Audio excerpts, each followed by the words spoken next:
अगर आप Indian citizen हैं तो आप किसी न किसी टैक्स लैब में जरूर आते होंगे, और अगर नहीं भी आते हैं तो आपके लिए इनकम टैक्स फाइल करना बहुत ही जरूरी है। आरटीआर भरने की अवेयरनेस नहीं होने के कारण हम हर साल अपना आरटीआर फाइल करने के लिए चार्टेड अकाउंटेंट को हजारों रुपए दे देते हैं। आज के इस वीडियो में मैं आपको फ्री में अपने मोबाइल फोन से ही सरल भाषा में आरटीआर भरना सिखाऊंगा। अगर ये वीडियो आपने एक बार देख लिया तो आप हर साल अपना इनकम टैक्स रिटर्न आसानी से अपने मोबाइल से भर सकते हैं। बस उसके लिए आपके पास कुछ डॉक्यूमेंट्स होने चाहिए जो मैं आपको वीडियो के बीच में बताऊंगा। तो आइए आज कुछ नया सीख लेते हैं। वीडियो में आगे बढ़ने से पहले आप मेरे वीडियो को कर लीजिए लाइक और मेरे चैनल को कर लीजिए सब्सक्राइब फ्यूचर में आने वाले नॉलेजेबल वीडियो को देखने के लिए। अपना आईटीआर ऑनलाइन भरने के लिए आप अपने फोन के ब्राउजर में एक साइट ओपन करेंगे www.incometaxindiaefiling.gov.in। इस साइट के ओपन हो जाने के बाद आपको यूजर आईडी की जरूरत पड़ेगी। अगर आपके पास ऑलरेडी यूजर आईडी है तो आप अपनी यूजर आईडी से लॉगिन करेंगे, और अगर आपके पास यूजर आईडी नहीं है तो आप अपने आप को इस साइट पे रजिस्टर्ड करेंगे। रजिस्टर्ड करने के लिए मैंने एक वीडियो ऑलरेडी बना रखा है, आप आई बटन में दिए गए वीडियो को देखें और अपने आप को इस साइट पे रजिस्टर करना सीखें। मेरे पास मेरी यूजर आईडी है तो मैं अपने आप को लॉगिन करूंगा। लॉगिन करने के लिए लॉगिन हेयर पर क्लिक करेंगे। इस पे क्लिक करने के बाद इस साइट का कुछ इस टाइप का यूजर इंटरफेस खुलेगा। यूजर आईडी में आप अपना पैन कार्ड नंबर डालेंगे, आप अपना पासवर्ड फिल करेंगे, उसके बाद ये कैप्चा दिया गया है, इस कैप्चे को फिल करेंगे और उसके बाद लॉगिन पे क्लिक करेंगे। मैं अपनी आईडी लॉगिन कर लेता हूँ। इस साइट पे लॉगिन होने के बाद आपको कुछ इस साइट का इस टाइप का यूजर इंटरफेस दिखेगा। यहाँ पे डैशबोर्ड के अंदर एक ऑप्शन दिखाई दे रहा है आपको, filing of income tax return. यहाँ पे क्लिक करेंगे। यहाँ पे क्लिक करने के बाद इस साइट का इस टाइप का यूजर इंटरफेस दिखेगा। यहाँ पे आपको पैन कार्ड नंबर ऑटो में फिल होके आ गया है। उसके बाद असेसमेंट ईयर सेलेक्ट करना है। यहाँ पे मैं 2021 सेलेक्ट कर लेता हूँ। उसके बाद आपको आईटीआर फॉर्म नंबर सेलेक्ट करना है। यहाँ पे मैं आईटीआर 1 सेलेक्ट कर लेता हूँ। उसके बाद आपको फिलिंग टाइप सेलेक्ट करना है। यहाँ पे ओरिजिनल रिजर्व रिटर्न कर लेते हैं। उसके बाद आपको सबमिशन मोड सेलेक्ट करना है। यहाँ पे प्रीपेड एंड सबमिट ऑनलाइन कर लेते हैं। उसके बाद आपको इस टाइप का कुछ यहाँ पे इंफॉर्मेशन शो की जा रही है कि आपको ये डिटेल्स ऑटोमेटिक आपके आईटीआर में फिल होके आएंगी। नीचे स्क्रॉल करेंगे। नीचे स्क्रॉल करने के बाद आप देख पा रहे हैं कि आपके अकाउंट नंबर ऑटोमेटिक आ गए हैं। जिस अकाउंट में आप अपना आईटीआर रिफंड चाहते हैं उस अकाउंट को सिलेक्ट करेंगे और कंटिन्यू पे क्लिक करेंगे। कंटिन्यू पे क्लिक करने के बाद एक मैसेज ऑटो में पॉपअप होगा, उसको हम एग्री करेंगे। एग्री करने के बाद कंटिन्यू करेंगे। कंटिन्यू करने के बाद इस साइट का कुछ इस टाइप का यूजर इंटरफेस खुलेगा। यहाँ पे आपको दिखाई दे रहा है कि जनरल इंस्ट्रक्शन 2020-21 के आईटीआर में बहुत सारे चेंजेस कर दिए गए हैं। जैसे कि आप स्क्रीन पे देख पा रहे हैं, शेड्यूल डीआई और शेड्यूल एटीडी यहाँ पे जोड़ दिया गया है। इनके बारे में मैं आगे वीडियो में बताऊंगा। वीडियो थोड़ा लंबा हो सकता है, आप इसको लास्ट तक देखें। यहाँ पे नेक्स्ट टैब है part a general information. General information में आपका पैन कार्ड ऑटोमेटिक यहाँ पे फिल होके आएगा। जो आपने रजिस्ट्रेशन किया था उस टाइम पे जो पैन कार्ड डाला था वो ऑटोमेटिक आएगा। उसके बाद आपका फर्स्ट नेम में आप एडिट कर सकते हैं अगर आप कुछ एडिट करना चाहते हैं तो। उसके बाद मिडिल नेम अगर आपका कुछ है तो आप डाल सकते हैं। उसके बाद आपका लास्ट नेम एडिटेबल नहीं है, यहाँ पे जो आपने रजिस्ट्रेशन करते वक्त डाला था वही आएगा। उसके बाद नेक्स्ट फील्ड है आपका आधार कार्ड नंबर। आधार कार्ड नंबर अगर आपने गलत डाल दिया है तो आप यहाँ पे सही से कर सकते हैं। उसके बाद नेक्स्ट टैब है date of birth. Date of birth भी अमेंड नहीं कर सकते आप। जिस टाइम पे आपने रजिस्ट्रेशन किया था उस टाइम पे जो डेट ऑफ बर्थ डाला था वही आएगा। उसके बाद नेक्स्ट ऑप्शन है आपका मोबाइल नंबर। मोबाइल नंबर यहाँ पे आप एडिट कर सकते हैं। एडिट करने का ऑप्शन दिया गया है, क्योंकि अगर आपका मोबाइल नंबर खो गया है या फिर आपका मोबाइल नंबर बंद हो गया है या फिर आपने चेंज कर लिया है तो यहाँ से चेंज कर सकते हैं। उसके बाद नेक्स्ट ऑप्शन है आपका ईमेल एड्रेस। ईमेल एड्रेस भी आप अपना चेंज कर सकते हैं, यहाँ पे एडिट करने का ऑप्शन दिया गया है। उसके बाद नेक्स्ट ऑप्शन है आपका एड्रेस। एड्रेस यहाँ पे आप चेंज कर सकते हैं, पूरा एडिटेबल है। अगर आप नया एड्रेस डालना चाहते हैं तो यहाँ से डाल सकते हैं। नेक्स्ट ऑप्शन है नेचर ऑफ एम्प्लॉयमेंट। यहाँ पे आप क्लिक करेंगे। क्लिक करने के बाद यहाँ पे अपना नेचर ऑफ एम्प्लॉयमेंट सेलेक्ट करेंगे। अगर आप सेंट्रल गवर्नमेंट में हैं सेंट्रल गवर्नमेंट करेंगे। अगर आप स्टेट गवर्नमेंट में जॉब करते हैं तो स्टेट गवर्नमेंट सेलेक्ट करेंगे। अगर आप पीएसयू में हैं तो वहाँ से आप यहाँ पे पीएसयू सेलेक्ट करेंगे। अगर आप पेंशनर हैं तो पेंशनर सेलेक्ट करेंगे। अगर आप इसमें से कोई भी कैटेगरी में आप अगर एलिजिबल नहीं है तो आप अदर्स पे क्लिक करेंगे। मैं यहाँ पे सेंट्रल गवर्नमेंट पे क्लिक करता हूँ। उसके बाद आपको दो ऑप्शन दिखाई दे रहे हैं, फील्ड यूएस और field in response of notice US. यहाँ पे आप फील्ड यूएस पे, मैं यहाँ पे फील्ड यूएस करूँगा क्योंकि मुझे एक फ्रेश आईटीआर भरना है। अगर आपके पास कोई नोटिस आता है या फिर आपके पास कोई नोटिफिकेशन आता है कि आपने आईटीआर भर दिया है, उसके बाद अगर आपके पास आईटीआर विभाग की तरफ से कोई नोटिस आता है तो आप यहाँ पे filed in response to notice US कर सकते हैं। मैं यहाँ पे फील्ड यूएस करूँगा और उसके बाद यहाँ पे ये ऑप्शन सेम रहेगा। यहाँ पे आईटीआर विभाग ने कुछ नए ऑप्शंस ऐड किए हैं। यहाँ पे आप यस करेंगे। यस करने के बाद आपको यहाँ पे पूछा जा रहा है कि आपने पिछले 1 साल में किसी भी अकाउंट में, जितने भी आपके अकाउंट है, मान लीजिए 2 अकाउंट है तो दोनों अकाउंटों में मिला के आप पिछले साल में आपने 1 करोड़ रुपए से ज़्यादा अगर जमा किया है तो यहाँ पे यस करेंगे। यस करने के बाद आप यहाँ पे ये एडिटेबल फील्ड हो जाएगी। यहाँ पे आप वो अमाउंट डालेंगे, कितना अमाउंट आपने जमा कराया। दूसरा ऑप्शन पूछा जा रहा है यहाँ पे कि आपने कोई अगर फॉरेन यात्रा की है, अगर विदेश यात्रा की है और उसमें अगर 2 लाख से ऊपर अपने ऊपर या किसी और के ऊपर खर्च किया है तो यहाँ पे आप यस करेंगे। यस करने के बाद यहाँ पे अमाउंट डालेंगे। तीसरा ऑप्शन है यहाँ पे कि आपने पिछले 1 साल में अगर 1 लाख से ऊपर इलेक्ट्रिसिटी बिल भरा है तो आप यहाँ पे यस करेंगे। यस करने के बाद यहाँ पे अमाउंट डालेंगे।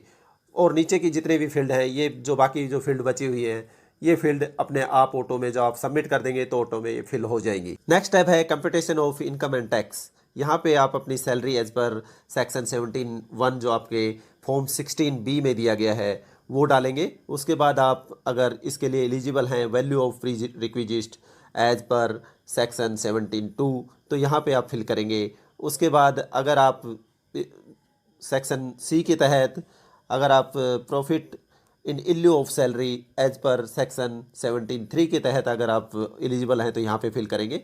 उसके बाद आप nature of exempted allowance select करेंगे। जैसे मेरा यहाँ पे सेक्शन 10(14) पैरा 1 के तहत मेरा 24,603 रुपये बन रहा है तो मैंने वो सिलेक्ट किया। सिलेक्ट करने के बाद यहाँ पे एंटर कर दिया। इसमें बहुत सारे ऑप्शन हैं, आप चाहें तो कोई भी जो आप जिसके अंडर में आपके फॉर्म 16 में जो दिया गया है वो आप सेलेक्ट करेंगे और उसके बाद आप यहाँ पे अमाउंट फिल करेंगे। अमाउंट फिल करने के बाद यहाँ पे नेट सैलरी ऑटोमेटिक आ जाएगी। उसके बाद आपको स्टैंडर्ड डिडक्शंस ऑटोमेटिक आ जाएंगे। उसके बाद अगर आपको डालना है entertainment allowance under section 16 para 2 तो यहाँ पे आप फिल कर सकते हैं। उसके बाद अगर आपको professional tax under section 16 para 3 के तहत अगर कुछ डालना है तो यहाँ पे डाल सकते हैं। अगर आपके फॉर्म 16 में दिया गया है तो यहाँ पे डाल सकते हैं। अगर नहीं दिया गया तो ये सारे ऑप्शन सभी एम्प्लॉयज़ के लिए एलिजिबल नहीं है, सभी टैक्स पेयर्स के लिए एलिजिबल नहीं है। मैं ये इसलिए बता रहा हूँ कि किसी के लिए कोई सेक्शन एलिजिबल है, किसी के लिए कोई सेक्शन एलिजिबल है, तो इसलिए मैं ये सभी बता रहा हूँ। इसको सेव कर देते हैं। उसके बाद नेक्स्ट ऑप्शन है आपका यहाँ पे total income chargeable under the head salaries. यहाँ पे आपका जो जिस इनकम के ऊपर आपका टैक्स लगेगा वो सैलरी ऑटोमेटिक आ गई है। नेक्स्ट ऑप्शन है टाइप ऑफ हाउस प्रॉपर्टी। यहाँ पे 3 ऑप्शन दिए गए हैं। एक है सेल्फ ऑक्यूपाइड, दूसरा है लेट आउट, तीसरा है डीम्ड लेट आउट। यहाँ पे मैं सेल्फ ऑक्यूपाइड कर रहा हूँ। यहाँ पे ऑटो में 2 ऑप्शन आए हैं। यहाँ पे interest payable on borrowed capital. यहाँ पे अगर आपने जिस घर में रहते हैं या जो प्रॉपर्टी है आपकी, उस प्रॉपर्टी के ऊपर अगर आपने लोन ले रखा है तो उस लोन का आपको इंटरेस्ट डालना है तो वो वहाँ से डिडक्ट हो जाएगा आपका। तो अगर वो इंटरेस्ट आपका 2 लाख से ऊपर है, अगर आपका टोटल जो इंटरेस्ट है वो 2 लाख से ऊपर है तो आप ITR 1 नहीं भर सकते, आप ITR 2 भरेंगे। उसके ऊपर मैं नेक्स्ट में वीडियो बनाऊंगा, फ्यूचर में वीडियो आएगा मेरा। उसके बाद अगर आपके पास लेट आउट के लिए है, मान लीजिए आपने लेट आउट कर रखा है तो आपके लिए अलग से 2 ऑप्शन खुल जाएंगे कि उससे जो आपने जो लेट आउट कर रखा है उससे ग्रोस रेंट कितना आ रहा है वो यहाँ पे डालेंगे। उसके बाद tax paid on local authority, उसके ऊपर आपने लोकल अथॉरिटी को कितना टैक्स पे किया है और वही सेम नीचे interest payable on borrowed capital, यहाँ पे वो अमाउंट डालेंगे। अमाउंट 2 लाख से नीचे होना चाहिए, नहीं तो आप एलिजिबल नहीं है, आपके पास नोटिस आ जाएगा, आप ITR 2 के लिए एलिजिबल हो जाएंगे उसके लिए। नेक्स्ट ऑप्शन है इनकम फ्रॉम अदर सोर्सेज। यहाँ पे आपको 5 ऑप्शन दिए गए हैं। यहाँ पे इंटरेस्ट फ्रॉम सेविंग अकाउंट, दूसरा है इंटरेस्ट फ्रॉम डिपॉजिट्स, यानी कि आपने कोई FD करा रखी है या फिर आपका पोस्ट ऑफिस में कुछ आपने कोई स्कीम ले रखा है तो वो यहाँ पे आप डालेंगे। उसके बाद interest from income tax refund, अगर आपके पास इनकम टैक्स रिटर्न आया है और उसके ऊपर आपको टैक्स लगा है तो आप यहाँ पे डालेंगे। उसके बाद फैमिली पेंशनर, अगर मान लीजिए कोई डिफेंस पर्सनल है और उसकी मतलब डिफेंस पर्सनल या फिर कोई भी सेंट्रल गवर्नमेंट पर्सनल है उसका हस्बैंड की मौत हो जाती है तो उसके बच्चों या फिर उसकी वाइफ अगर पेंशन लेते हैं तो वो यहाँ पे अगर उनको ITR भरना है तो वो ये ऑप्शन सेलेक्ट करेंगे। और तीसरा ऑप्शन है एनी अदर। अगर इनमें से इन कैटेगरी में से कोई भी अगर आपको वो नहीं कर रही, फिल नहीं कर रही, तो आप यहाँ पे एनी अदर कर सकते हैं। यहाँ पे मेरे लिए कोई भी ऑप्शन एलिजिबल नहीं है, इसलिए मैं सिलेक्ट नहीं कर रहा हूँ। उसको अगर आपके लिए एलिजिबल होगा तो वहाँ पे सेलेक्ट करेंगे, सेलेक्ट करने के बाद यहाँ पे अमाउंट भरेंगे। अमाउंट भरने के बाद वो अमाउंट आपके इसमें टोटल इनकम में जुड़ जाएगा। उसके बाद यहाँ पे आ गया आपके पास ग्रोस टोटल इनकम। आपका जो जितना इनकम है जिसके ऊपर आपका टैक्स लगेगा वो यहाँ पे आ चुका है। ये देखिए मेरा आया है 5,12,094 रुपये। नेक्स्ट ऑप्शन है part C, deduction and taxable total income. यहाँ पे इंडियन गवर्नमेंट ने कोविड-19 के चलते कुछ फैसिलिटीज़ दी हैं कि आपने 1 अप्रैल 2020 से 31 जुलाई 2020 तक अगर कोई इन्वेस्ट किया है, डिपॉजिट किया है और पेमेंट किया है तो आप उसमें डिडक्शंस ले सकते हैं। अगर आप यस करेंगे इसको तो उसके बाद आप यहाँ पे जैसे मैंने अपना ATC में मैंने फिल किया, फिल करने के बाद ये यस का ऑप्शन आ जाएगा। यस किया, यस करने के बाद आप ये जो शेड्यूल DI है, शेड्यूल DI में जाएंगे। जाने के बाद आपको 2 ऑप्शंस दिखाई देंगे। ये नया टैब इसीलिए बनाया गया है कि अगर आपने 1 अप्रैल 2020 के बाद में और 31 जुलाई 2020 तक कोई ट्रांजैक्शन किया है, मान लीजिए कोई एक्सपेंडिचर किया है, इन्वेस्टमेंट किया है और उसके ऊपर आप डिडक्शंस लेना चाहते हैं कि आपको डिडक्शन लेना है तो वो यहाँ पे आपको फिल करना है। अगर आप एलिजिबल हैं तो उसको फिल करना है, नहीं तो नहीं करना है। इसको सेव कर देंगे हम, सेव एज ड्राफ्ट करते रहिए, नहीं तो इसका जो टाइमिंग है वो ख़त्म हो जाता है। ATC में आप लाइफ इंश्योरेंस अगर आपने करा रखा है वो डाल सकते हैं, डिफर्ड एन्युटी डाल सकते हैं।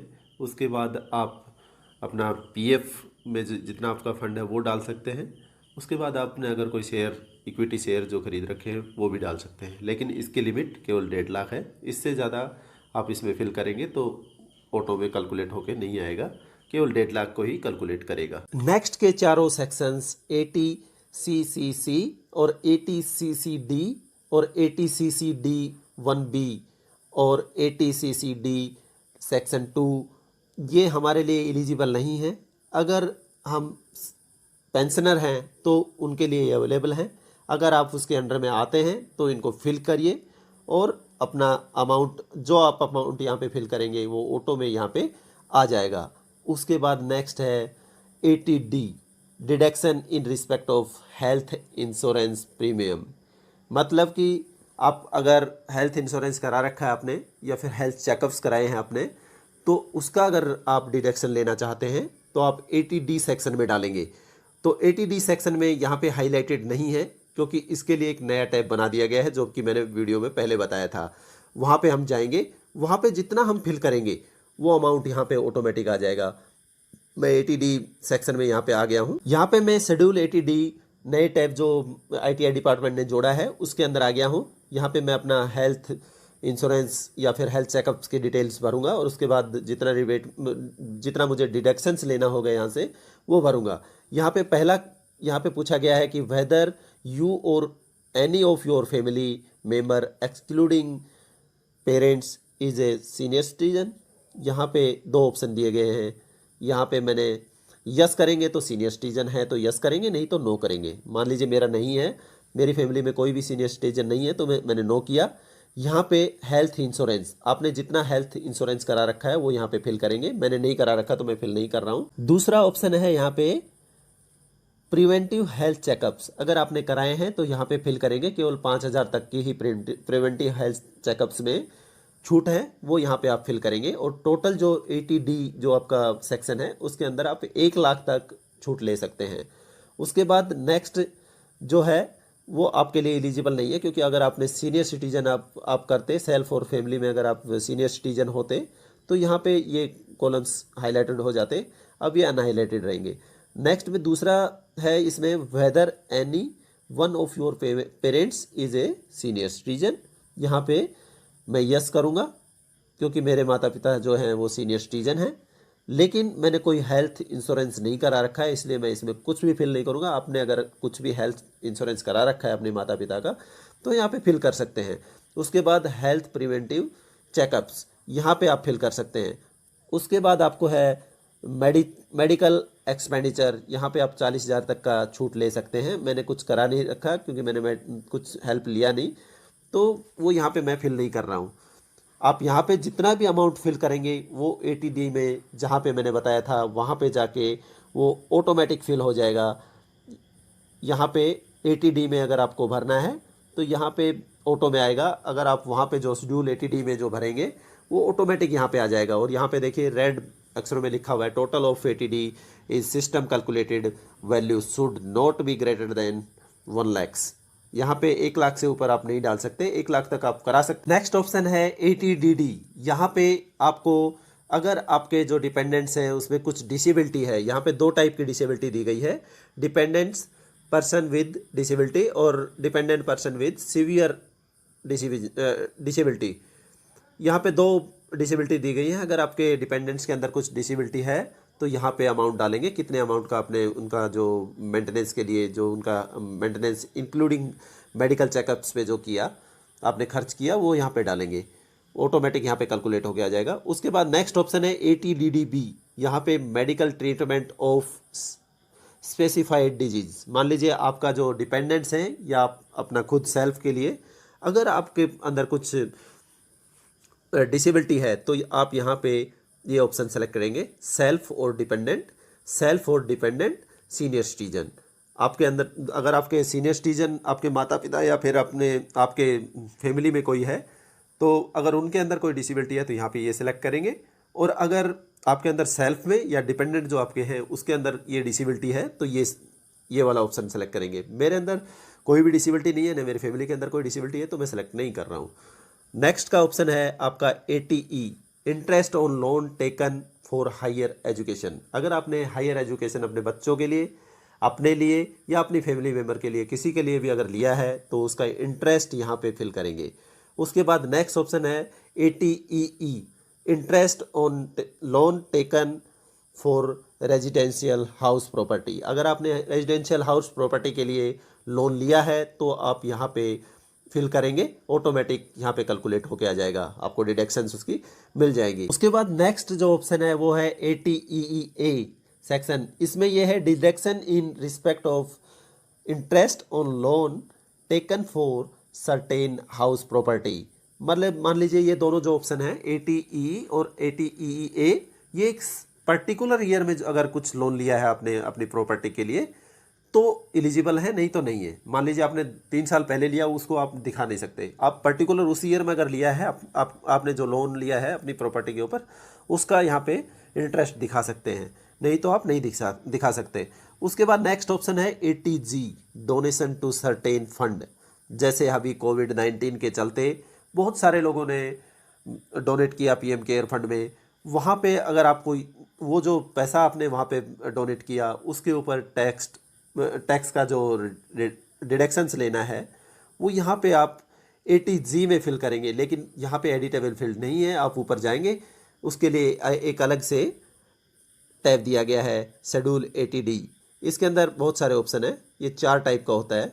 Donation entitled for 100% deduction without qualify limit. यहाँ पे नेम ऑफ डोनी डालेंगे, एड्रेस डालेंगे, सिटी डालेंगे, स्टेट कोड डालेंगे, पिन कोड डालेंगे, पैन कार्ड डालेंगे डोनी का जिसको आपने डोनेट किया और कैसे डोनेट किया, बाय कैश किया, बाय चेक किया, वो डालेंगे, मोड ऑफ पेमेंट डालेंगे यहाँ पे। उसके बाद दूसरा ऑप्शन है इसमें donation entitled for 50% deduction without qualified limit. मतलब जो आपने डोनेट किया उसका 50% ही यहाँ पे आप दिखा सकते हैं। तीसरा ऑप्शन है donation entitled for 100% deduction subject to qualified limit. यहाँ पे आप क्वालिफाई लिमिट से कि 100% आप वो दिखा सकते हैं, अपना डिडक्शन दिखा सकते हैं। Donation entitled for 50% deduction subject to qualified limit. यहाँ पे क्वालिफाई जो लिमिट है आपकी उसमें 50% ही डिडक्शन दिखा सकते हैं। वो बाकी पूरा ऑप्शन जो मैंने बताया है वो पूरा सेम है। तो यहाँ पे जो हमने PM केयर में दिया वहाँ पे हम 100% डिडक्शन ले सकते हैं, जो टैक्स में डिडक्शन लेंगे वो 100% ले सकते हैं। नेक्स्ट ऑप्शन है ATGG। यहाँ पे रेंट पेड, मतलब आप अगर रेंट पेड करते हैं, आप रेंट पे रहते हैं तो यहाँ पे जितना रेंट आप पेड करते हैं वो यहाँ पे डाल सकते हैं, लेकिन आप 60,000 से ऊपर नहीं डाल सकते। आप 60,000 का रिबेट ले सकते हैं। उसके बाद नेक्स्ट ऑप्शन है आपका ATGGA, मतलब certain donations for scientific research और रूरल डेवलपमेंट। यहाँ पे भी अगर आपको यहाँ पे आपने कुछ डोनेशन किया है कुछ रिसर्च के लिए या फिर रूरल डेवलपमेंट के लिए, तो आपको अगर यहाँ पे रिबेट लेना है, उसका टैक्स से डिडक्शंस लेना है, तो आप ऊपर आएंगे। ऊपर आने के बाद इसके लिए भी एक नया टैब है। यहाँ पे लास्ट में आपको दिया गया है शेड्यूल 80 GGA। यहाँ पे आप फिल करेंगे। फिल करने के बाद यहाँ से अपना जो डिटेल्स यहाँ पे मांगा गया है, डोनी का जो नेम है वो है, एड्रेस है, सिटी है, स्टेट कोड है, पिन कोड है, पैन कार्ड ऑफ डोनी है, और यहाँ पे आपको कैश में दिया है या फिर मोड ऑफ पेमेंट क्या था आपका, वो सिलेक्ट करेंगे। जितना अमाउंट यहाँ पे डालेंगे वो उतना अमाउंट वहाँ पे ऑटोमेटिक फिल हो जाएगा। और वो फिल होने के बाद आपको नेक्स्ट ऑप्शन मिलेगा ATGGC, donation to political party. अगर आपने किसी पॉलिटिकल पार्टी को डोनेशन किया है तो वो यहाँ पे आप फिल करेंगे। उसके बाद आपको टैक्स में रिबेट मिल जाएगा।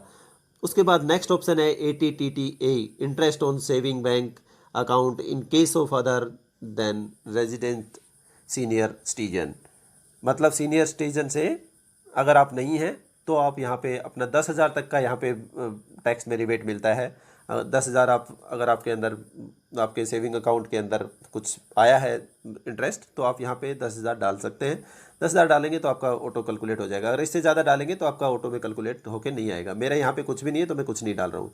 उसके बाद नेक्स्ट ऑप्शन है ATTTB, interest on deposit in case of resident senior citizen. अगर आप सीनियर सिटीजन हैं और आपके इंटरेस्ट आ रहा है आपका, तो यहाँ पे आपको वो फिल करना पड़ेगा। तो फिल करते ही आपको टैक्स रिबेट मिल जाएगी। नेक्स्ट ऑप्शन है ATU, in case of person with disability. अगर आपके अंदर कोई डिसेबिलिटी है, यहाँ पे डिसेबिलिटी दिया गया है self with disability, self with severe disability.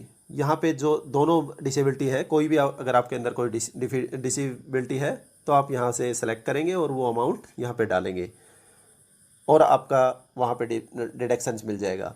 Total आप जितना आप डालेंगे, जितना भी अमाउंट आपने डाला, उसके बाद आपका टोटल यहाँ पे आपका जो टैक्सेबल अमाउंट था उसमें से, जैसे मेरा 1,50,000 है तो वो डिडक्ट हो जाएगा। यहाँ पे जो मेरा टोटल इनकम आ रहा है वो 3,62,090 रुपये आ रहा है। मतलब कि इसके ऊपर मेरा टैक्स लगेगा। इसके ऊपर मेरे को टैक्स लगा 5,605 रुपये, जिसमें मुझे रिबेट मिल गया। मतलब मुझे एक भी पैसा भरने की ज़रूरत नहीं है। यहाँ पे नेक्स्ट ऑप्शन है एग्जेम्प्टेड इनकम। यहाँ पे बहुत सारे ऑप्शन दिए गए हैं, आप इसको पढ़ सकते हैं, देख सकते हैं। उसके बाद आप इसके अंदर जो डालेंगे तो आपका एग्जेम्प्टेड इनकम में आएगा, लेकिन आपको दिखाना पड़ेगा। नहीं दिखाएंगे तो आपके पास नोटिस आएगा। तो यहाँ पे जैसे आप एग्रीकल्चर इनकम है आपके पास, तो यहाँ पे सेलेक्ट करेंगे और 5,000 तक ही दिखा सकते हैं आप, 5,000 से ऊपर नहीं दिखा सकते इसमें। इसी प्रकार से जिसके लिए आप एलिजिबल हैं वो सेलेक्ट करेंगे और उसके बाद वहाँ पे फिल करेंगे। मैं यहाँ पे किसी के लिए भी एलिजिबल हूँ नहीं, तो मैं यहाँ पे सेलेक्ट कर रहा हूँ। मैंने कोई भी ऑप्शन सेलेक्ट नहीं किया है। यहाँ पे अगर आप इसमें से आपको कोई भी ऑप्शन अगर नहीं मिलता है तो उसके अलावा भी आप ऐड कर सकते हैं। यहाँ पे ऐड करके उसका डिस्क्रिप्शन देंगे और अमाउंट डालेंगे, कितने अमाउंट के लिए आपका जो एग्जेम्प्टेड इनकम है वो आ जाएगा। उसके बाद नेक्स्ट में आपका है part D, computation of tax payable, कि आप कितना टैक्स देंगे वो आपका कंप्यूटेबल होके आ गया। मान लीजिए मेरा जो टैक्स था वो 3,62,090 रुपये पे था, तो मेरे को देना था 5,605 रुपये। लेकिन यहाँ पे मेरे को रिबेट मिल गया। रिबेट मिलने के बाद मेरा 0 हो गया है। यहाँ पे टोटल टैक्स फी इंटरेस्ट यहाँ पे 0 हो गया। मतलब मेरे को कुछ पे करने की ज़रूरत नहीं है। नेक्स्ट टैब है टैक्स डिटेल्स। यहाँ पे आपका TDS जैसे भी काटा गया है, मान लीजिए आपकी सैलरी के ऊपर TDS काटा है तो उसकी डिटेल्स आ जाएंगी। यहाँ पे टैक्स डिडक्शन अकाउंट नंबर होगा, जिस अकाउंट नंबर के थ्रू आपका जो टिन नंबर जो होता है, जिसके थ्रू आपका काटा गया होगा टैक्स, वो आएगा। उसके बाद नेम ऑफ डिडक्टर, किसने काटा है, किस संस्था ने काटा है, वो आएगा। उसके बाद इनकम चार्जेबल अंडर सैलरीज वो आएगा। और उसके बाद टोटल टैक्स डिडक्टेड वो आ जाएगा, ऑटो में कैलकुलेट होके आएगा। ये आपके फॉर्म 16B से इसमें आपको कुछ करने की जरूरत नहीं है, ऑटो में कैलकुलेट होके आएगा। नेक्स्ट स्टेप है टैक्सेस पेड एंड वेरिफिकेशन। मान लीजिए अगर आपने टोटल एडवांस टैक्स पे किया है तो यहाँ पे आ जाएगा। टोटल सेल्फ असेसमेंट टैक्स अगर आपने पे किया है तो यहाँ पे आ जाएगा। टोटल टीडीएस क्लेम आप कितना करना चाहते हैं यहाँ पे आ जाएगा। टोटल टीसीएस क्लेम यहाँ पे आ जाएगा। अगर आपका यहाँ पे अमाउंट पेएबल अगर दिखा रहा है तो अगर अमाउंट पेएबल दिखा रहा है तो आपको अमाउंट पहले पे करना है, टैक्स पहले पे करना है। टैक्स पे करने के बाद आपको आईटीआर फिल करना है और यहाँ पे आपको दिखाना है। यहीं पे अगर आपका यहाँ पे अमाउंट पेएबल दिखा रहा है तो यहाँ पे आपको ऑप्शन मिल जाएगा पे करने का। आप डिजिटली पे कर सकते हैं। वो पे करेंगे, उसके बाद यहाँ पे उसके लिए आप क्लेम करेंगे कि मैंने ऑटोमेटिक जो मेरा टैक्स था वो मैंने पे कर दिया था। उसके बाद आपको रिफ़ंड मिल जाएगा। वो रिफ़ंड्स में आप यहाँ पे मेरा दिखा रहा है कि 1600 रुपये मुझे रिफ़ंड मिल रहे हैं। 1604 रुपये कटे थे, 1600 रुपये मुझे रिफ़ंड मिल रहा है और प्लस इंटरेस्ट मिलेगा। उसके बाद नेक्स्ट ऑप्शन है आपका अदर इन्फॉर्मेशन में आपका जो अकाउंट नंबर था जो आपने सेलेक्ट किया था वो ऑटोमेटिक यहाँ पे आ गया है और उसको जिस अकाउंट में आपको रिफ़ंड चाहिए उसको सेलेक्ट करेंगे। या फिर अगर आप चाहते हैं कि आपका जो अकाउंट नंबर है वो गलत है, दोनों गलत हैं, जितने भी आ रखे हैं वो गलत हैं, तो उनको सेलेक्ट करेंगे। सेलेक्ट करने के बाद यहाँ पे डिलीट करेंगे और नया अकाउंट ऐड कर सकते हैं। उसके बाद नीचे है आपका वेरिफिकेशन। यहाँ पे आई आपका नाम आ जाएगा, सन ऑफ आपके फादर का नेम आ जाएगा। उसके बाद आपको कुछ नहीं करना है। यहाँ पे कैपेसिटी एज यहाँ पे सेल्फ करना है आपको। यहाँ पे सेल्फ करके उसके बाद आपको प्लेस भरना है। प्लेस भरने के बाद आपको यहाँ पे वेरिफिकेशन के लिए करना है। अगर आप पहला ऑप्शन सेलेक्ट करेंगे तो मतलब आप आधार से ही वेरीफाई करेंगे, आधार से या फिर अपने बैंक से ही वेरीफाई कर सकते हैं। उसके बाद अगर आप दूसरा ऑप्शन सेलेक्ट करेंगे तो आपको 120 दिन के अंदर अंदर ई वेरीफाई करना पड़ेगा। ज़रूरी नहीं कि आप जब फिल कर रहे हैं उसी टाइम पे आप ई वेरीफाई करें। आप 120 दिन के अंदर अंदर फिल करना, आपको अपना ये जो आईटीआर है वो वेरीफाई करना है। उसके बाद थर्ड ऑप्शन है कि आप ई वेरीफाई नहीं करना चाहते लेकिन आप आईटीआर डिपार्टमेंट को भेजेंगे, वहाँ से बाय पोस्ट भेजेंगे, वहाँ से आपका जो रिफ़ंड है वो कैलकुलेट होके आएगा। उसके बाद मान लीजिए आपकी जो सारी डिटेल्स फिल हो गई, मैंने पूरा आपको एक एक टैब के बारे में बताया। जो नेक्स्ट शेड्यूल डीआई है वो बता चुका हूँ और शेड्यूल एटीडी है वो बता चुका हूँ, शेड्यूल एटीजी है वो बता चुका हूँ और शेड्यूल एटीजीजीए है वो भी बता चुका हूँ। तो इस प्रकार आप अपना जो आईटीआर है वो आराम से भर सकते हैं और जो मैंने समझाया वैसे आप भरेंगे तो आपके पास कोई टैक्स डिपार्टमेंट का कोई नोटिस नहीं आएगा और आप आराम से इजीली भर पाएंगे और आपका रिफ़ंड भी आराम से आ पाएगा।